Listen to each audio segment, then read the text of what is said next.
How were you able to convince Eleanor Roosevelt to write an article for the Negro Digest, If I Were a Negro column? Persistence. Persistence. Persistence. I didn't know her. I didn't know anybody. I didn't use any influence.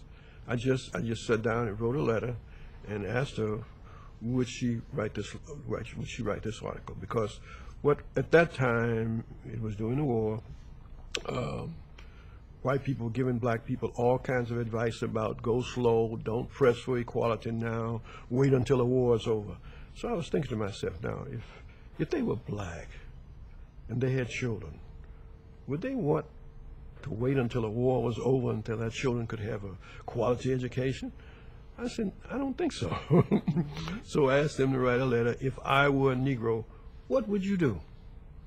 And I wrote this letter to Mrs. Roosevelt, and she wrote back and said she was too busy to do it. She didn't say she wouldn't do it. She said she was too busy to do it. So I wrote again in about a month, and she said she was still too busy. So then I read where she was making a speech in Chicago at the Hilton Hotel, which was then called the Stevens. So I sent a telegram to her, said maybe while you're in Chicago, you might have time to do it. Now in those days, telegrams were delivered the same day. So she later had lunch at our place and said that on this particular day, it happens that she had just dictated a column called My Day, which she did every day. And the secretary was saying, well, maybe you ought to try to do that article with that Johnson fellow.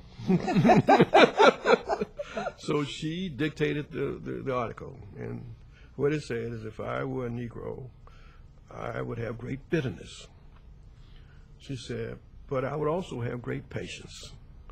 And so the article was published. We sent out a news release to the newspapers in the South and the North. The Southern papers all picked up the part which said great patience. Of course. And the Northerners picked up the other part saying you'd be better. But so almost overnight, our sales went from 50,000 to over 100,000. Isn't that amazing? All around the country. Because you had the president's wife. We had the president, because when people wondering, what is Eleanor saying now? Because Eleanor was always saying something. Yes, of course. That was wonderful.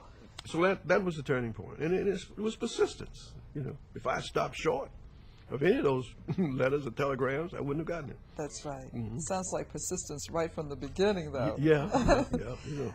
Do you think that most of the people, the white people who wrote for that column, gave honest evaluations, or at least gave an understanding of what it would be like to be a Negro?